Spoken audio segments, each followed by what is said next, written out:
Many of you may already heard about the word AI.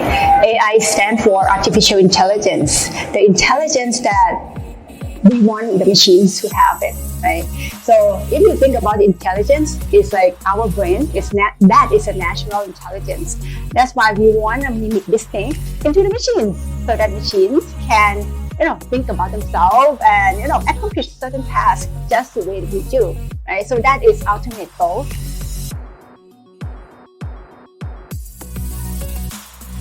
In the past decades, we have seen a lot of new exciting developments in AI. Actually, it has been in a lot in all of the sectors. Like for example, in 2018, you may have seen Sophia, the robot. It's like a robot that it has a brain of AI, so it can interact with the people, and in the human-like robot. And there are other fields as well. You may have seen, heard the words of self-driving car. When you look at a self-driving car, that is the core of the self-driving. Is at the technology, is the software that provided the car, the intelligence that the car can make a decision, when to stop, where to go, so that it still provides safety to all the people in the surrounding, right? If you look at the car doesn't have eyes. So we put a lot of sensors to the cars so that the cars can, see the things. And we use AI to, see all the surroundings and construct the world for that car. And that car make a decision in a way that, we make a decision when we drive, right? So we are getting there, okay?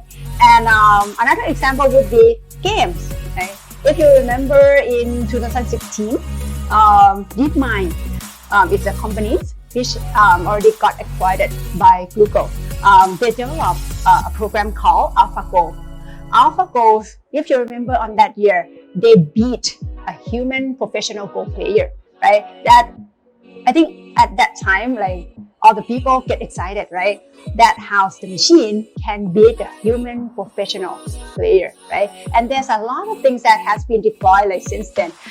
In the games, the games, when you play the games, you interact with the computer, sort of the character, right? Those are the things that, the intelligence or even the behavior that go behind it. Some of them even use AI model to do so, right? And there are a lot of examples, like for example, in business, right? We need to, we want to understand how people's wants, understand the demand patterns. When you want to sell something, right? You want to know when exactly these people want to buy, what kind of products they want to buy, right? So these AIs can go through lots of data to tell you the patterns of what people want, right? You may have seen the personalized ad in your email. Many big brands, they embed those things, and sometimes you see, why they know me, right? Some of the days you might see, today I want to drink coffee, right? And they give you the coupon to buy coffee that you like. So that is called personalized AIs. It's helping you, comb through the data, try to understand you, the patterns of what you need. And similarly, when you go browse on your, retail, say online website, right? They are trying to understand you as well. When you go through it, you click here and there, right? They're trying to understand what is your interest, what you like, and it will trying to find the things that you like and present it to you in the more easier ways, right? Okay. Another example in agriculture is, how to find out what kind of crops you should be growing and in what area, what kind of soils, and given the soils in this area, how much fertilizer you would need to put in, right? So that you can harvest it in a way that, it can get it fully produce the things that you want it to, right? So there's a lot of things that you can use AI to come and help you, find going through the data that you have and give you the insight and intelligence that you need, right? Because, people, we are not capable of holding a lot of data. At most, for me, 3 or 4 things that I can remember at the same time. So that's why, we need a machine to help us going through this thing. And another example would be, virtual let me go home, right? When you're going home, you will see a lot of device in your home. So for example, the Alexa, or even virtual assistant that you have it on your phone, right?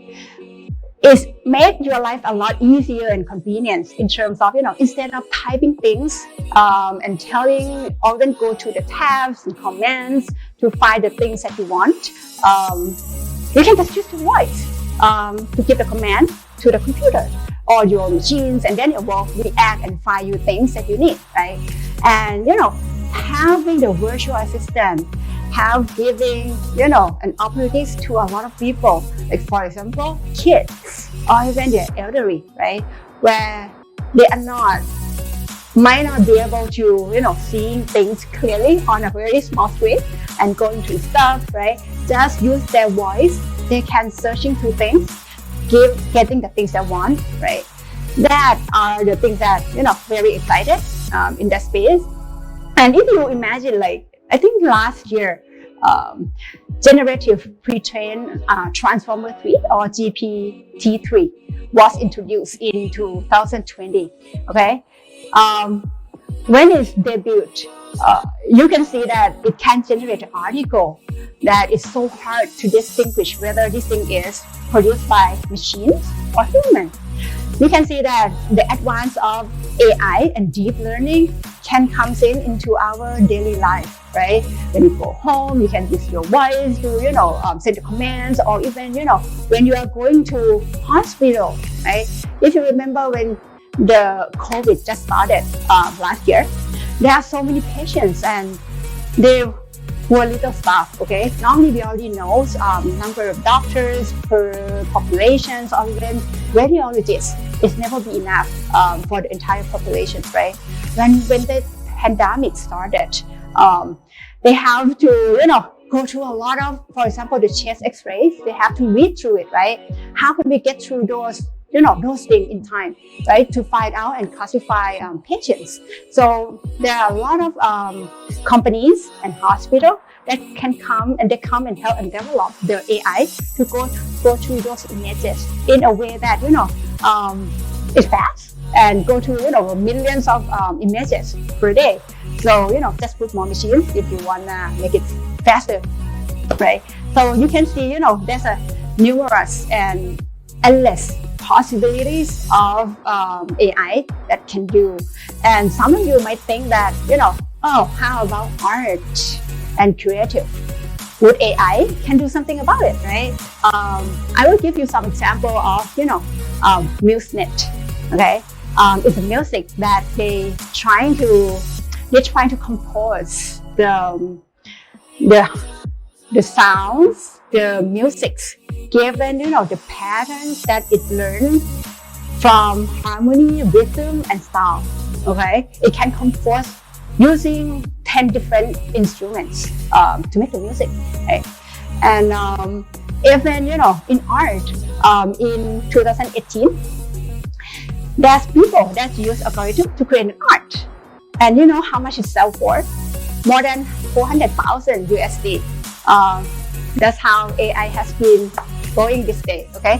But there's a lot of things that we can imagine, and those things an AI can help you with. So, don't limit yourself to what you can see today. Open yourself and see how the technologies can take you to.